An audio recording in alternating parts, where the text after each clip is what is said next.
आज टॉपिक है विटामिन्स का। बड़ा ही इम्पोर्टेंट टॉपिक है विटामिन का। कहते हैं दो टाइप के विटामिन होते हैं, एक फैट सोलुबल, एक वाटर सोलुबल। फैट सोलुबल में विटामिन के, ई, डी और ए। कैसे याद रख सकते हो? कीड़ा यानी कीड़ा। कीड़ा होता क्या है? मोटा होता है मतलब। और कीड़ा होगा तो वाटर में तो सोलुबल होगा भी नहीं, किसमें खाली सोलुबल होगा? फैट में सोलुबल होगा। दूसरी टाइप वाटर सोलुबल, जिसमें विटामिन बी और सी। लेकिन दिलचस्प बात है कि विटामिन बी एक नहीं बल्कि 6, इसलिए हम कहते हैं 6B6। बिफोर क्रिस करके आप रख सकते हो, तो बिफोर क्रिस दुनिया में पानी बहुत था। लेकिन एक तीसरी टाइप भी होती है विटामिन की, जो ना तो वाटर सोलुबल होते हैं ना फैट सोलुबल। इनको हम विटामिन एच कहते हैं, बायोटिन। ठीक है जी। और इसकी डेफिशिएंसी से हेयर लॉस हो जाता है। अब एग्जाम में हमें याद भी रखने हैं कि इनके कॉमन नेम क्या क्या है और इनकी डेफिशिएंसी से बीमारी क्या क्या होती है, और उसके ट्रिक्स हम याद रखते हैं। देखो, विटामिन अगर हम बी की बात करें तो विटामिन B1 जो है ये थायामाइन है। विटामिन B2 जो है, इसके दो नाम होते हैं, राइबोफ्लेविन और lactoflavin. Vitamin B3 niacin. Vitamin B5 pantothenic acid. Vitamin B6 pyridoxine. और विटामिन सी होता है साइनोकोबाल्ट अमाइन। ठीक है, साइनोकोबाल्ट अमाइन। तो देखो, अब इसको हम ऐसे याद कर सकते हैं। थाईलैंड जाकर रेपो ने पैंट धुलवाई। ठीक है, किससे धुलवाई? नाई से। अब अजीब हरकत की ना, थाईलैंड जाकर रायपो ने पैंट धुलवाई नाई से।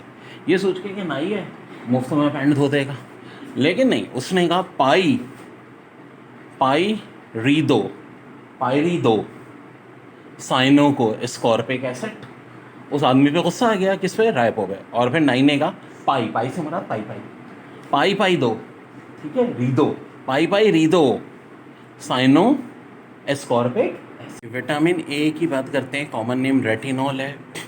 और फार्मूला ये बड़ा इंपॉर्टेंट है, C20H29OH। 1000 माइक्रोग्राम डेली चाहिए होता है। और एक तो हमें कहते हैं नाइट ब्लाइंडनेस होती है, ठीक है, रात में नजर नहीं आ रहा, भूत से एड्रेस पूछ रहे हैं, भाई एड्रेस बता देना किधर है। तो या चुड़ैल मिली, उसको बड़ी समझ रहे हैं, तो ये बड़ा मसला हो जाएगा। और ग्रोथ भी कम हो जाएगी, यानी सारे भाई 6 फीट के हो गए, एक भाई 3 फीट का रह गया।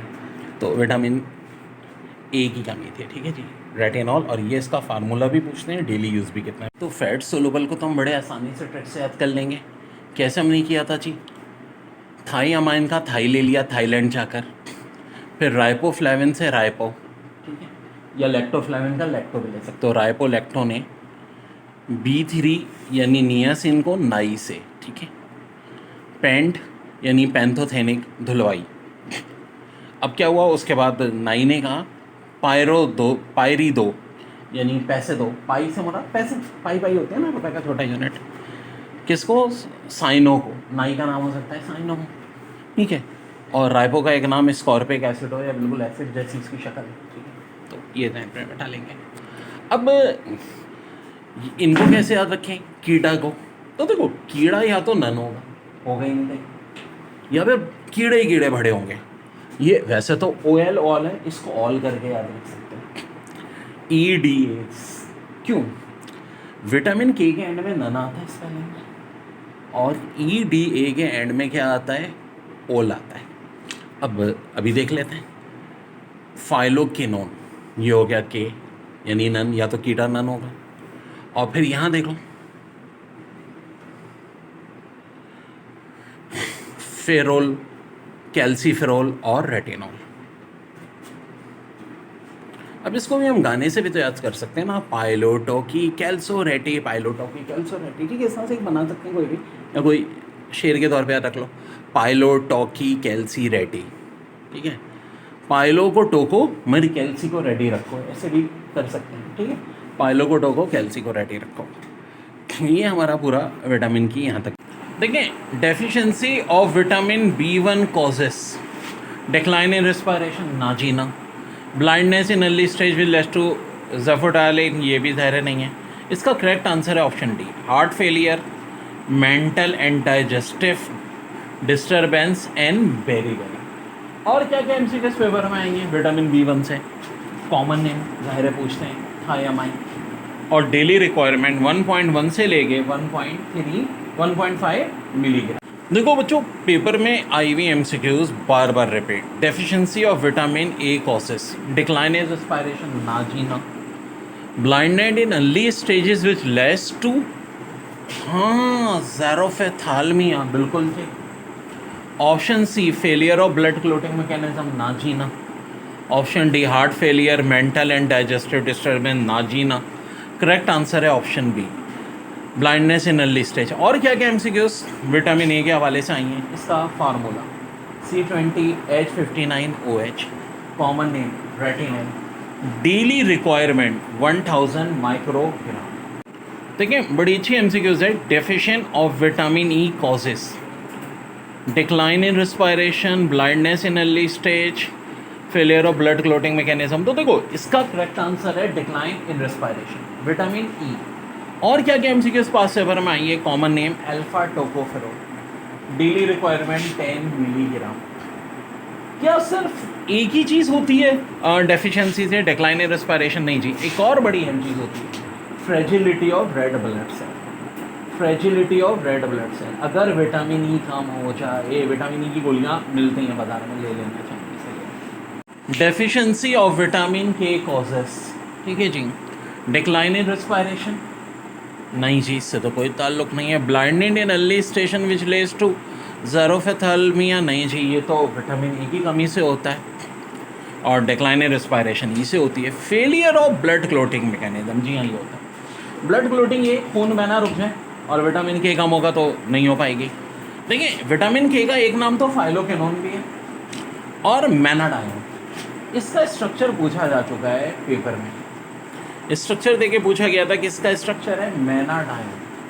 ये दोनों किसके नाम है, फाइलोकेनोन और मैनाडाइन, विटामिन के लिए। डेली रिक्वायरमेंट 70 से 140 माइक्रोग्राम। देखिए बहुत इंपॉर्टेंट एमसीक्यूज आती हैं, निकोटीन एसिड जिसे नियासिन भी कहते हैं। पहली एमसीक्यूज तो ये बन गई कि निकोटीन एसिड को नियासिन कहते हैं। आखिर इसकी ख़ास बात क्या है, तो वो है कि nicotine acid is use as carbohydrate, fat, enzyme या विटामिन, तो विटामिन के तौर पर यूज़ होता है। Nicotine acid is drive from, तो जनाब पाइग्राइट से ड्राइव होता है। फिर है nicotine acid is stable found in heat, light, stable towards heat, light, acid, alkali, all of the above, तो ऑल ऑफ द अबव। फिर है deficiency of nicotine acid causes mental disturbance, skin diseases. ठीक है, तो भाई बहुत कुछ इससे हो जाता है। डायकोनिया और स्किन डिजीजेस में पेलाग्रा भी होता है और करेक्ट आंसर हो जाएगा ऑल ऑफ द अबव। ठीक है, फिर है nicotine acid is found in liver, meat, yeast and peanut, all of the above. फिर है daily requirement of nicotine acid is 14 to 19 milligram. ठीक है जी, तो ये बहुत इंपॉर्टेंट है, इसको करेक्ट कर लें। Nicotine acid is drive from pyridine है ये, देखिए ये स्पेलिंग होती है पायरिडीन की, पायरिडीन। ठीक है जी। देखो बच्चों, विटामिन B1 होता है 1.1 से 1.5 मिलीग्राम बॉडी में, चाहिए डेली। नहीं होगा तो भाई बहुत सारी बीमारियाँ होंगी। अच्छा, विटामिन B1 को हम थायामाइन कहते हैं, बात हमने ऑलरेडी डिस्कस की थी। ठीक है, थाईलैंड और फिर हमाइन। अब इसकी कमी से एक तो भाई हमने कहा था बेरी बेरी होती है B1 की कमी से, ये तो सबसे कॉमन डिजीज़ है। और मोस्ट कॉमन डिजीज़ की बात आए तो बेरी बेरी और भी हो सकती है, हार्ट फेलियर। अरे बाप रे बाप, किसी का हार्ट फेल हो गया तो समझो विटामिन B1 नहीं है उसमें। मेंटल डिस्टर्बेंस, पागल लोग जितने होते हैं, तो क्या है B1। अब किसी औरत का बच्चा पागल हो गया, मेरा बेटा पागल क्यों हो गया, अम्मा जी आपने अपने बेटे को B1 नहीं खिलाया था इसलिए हो गया, लॉस ऑफ वेट। अब अम्मा खिला भी रही हैं, सब कुछ खिला रही है, लेकिन B1 नहीं खिला रही, तो वजह वज़न बढ़ने के क्या हो रहा है, कम होता जा रहा है। डाइजेस्टिव डिस्टर्बेंस, अरे ख़त्म भी नहीं हो रहा है कुछ, ओहो। और विटामिन B2 में क्या होता है, एक तो हमने मेन बीमारी देखी थी एरेबोफ्लैविनोसिस, इसके अलावा क्या होती है आई डिजीज़, और एनीमिया इससे भी होता है। अच्छा, एनीमिया किस किस से हुआ, B6, B12 और अब B2। देखो B12 जो है विटामिन, ये क्या कहलाता है, साइनोम कोबाल्ट अमाइन, ठीक है।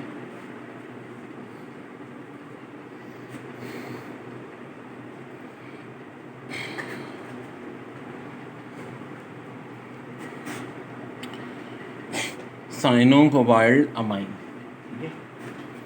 ये हम बता चुका हूँ मैं कि इससे inflammation of tongue and mouth हो जाता है, और ये वाहिद है जिसमें मेटल यानी कोबाल्ट है। लेकिन एक और बीमारी भी होती है, एनीमिया। अच्छा, एनीमिया से B12 की कमी से नहीं होती, B6 यानी जिसको हम पायरिडॉक्सिन कहते हैं उसकी कमी से नहीं होती। यानी अगर देखा जाए तो B6 और 12, अच्छा कॉमन क्या है, 6 के टेबल में दोनों आते हैं, तो जो भी 6 के टेबल में आते हैं उनमें कौन सी बीमारी होगी, एनीमिया। B6 में भी और B12। अच्छा, ये तो दोनों में हो गई। B6 में नर्वस डिसऑर्डरनेस, B12 में inflammation of tongue and mouth, और B6 में एक और भी होती है।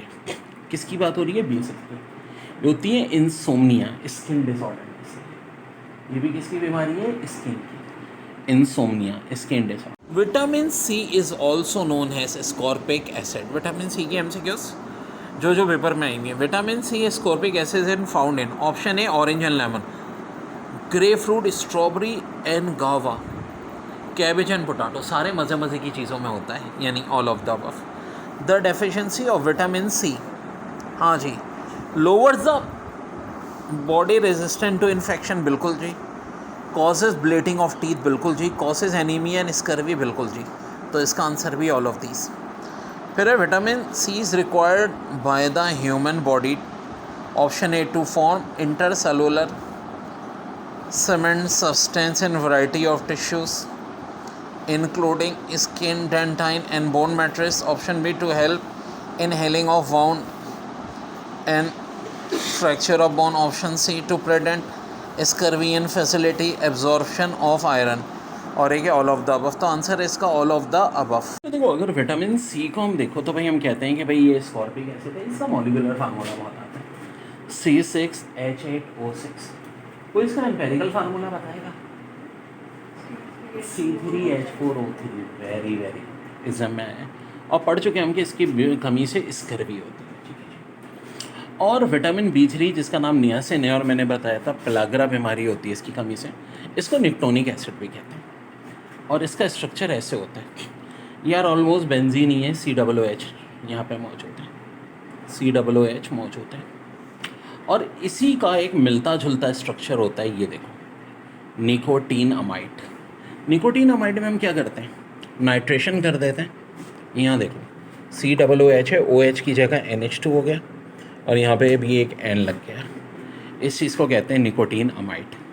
और कितनी बॉडी में होनी चाहिए, डेली कितना डोज चाहिए, 14 से 19 मिलीग्राम, ठीक है। विटामिन E कहलाता है टोकोफेरोल, इससे होता है डिक्लाइन इन रेस्पिरेशन या fragility of red blood cell. Daily कितना चाहिए होता है, 10 मिलीग्राम। अच्छा, 200 डिग्री सेंटीग्रेड तक ये स्टेबल रहता है हीट का, लेकिन अल्ट्रावायलेट रेट से डिस्ट्रॉय हो जाता है। ये बहुत बड़ी बात है, 200 डिग्री सेंटीग्रेड तक स्टेबल रहना। कौन सा विटामिन E, जिसको टोकोफेरोल भी कहते हैं और बाज़ औक़ात अल्फा टोकोफेरोल भी कहते हैं, ठीक है ठीक। और डेली रिक्वायरमेंट 10 मिलीग्राम है।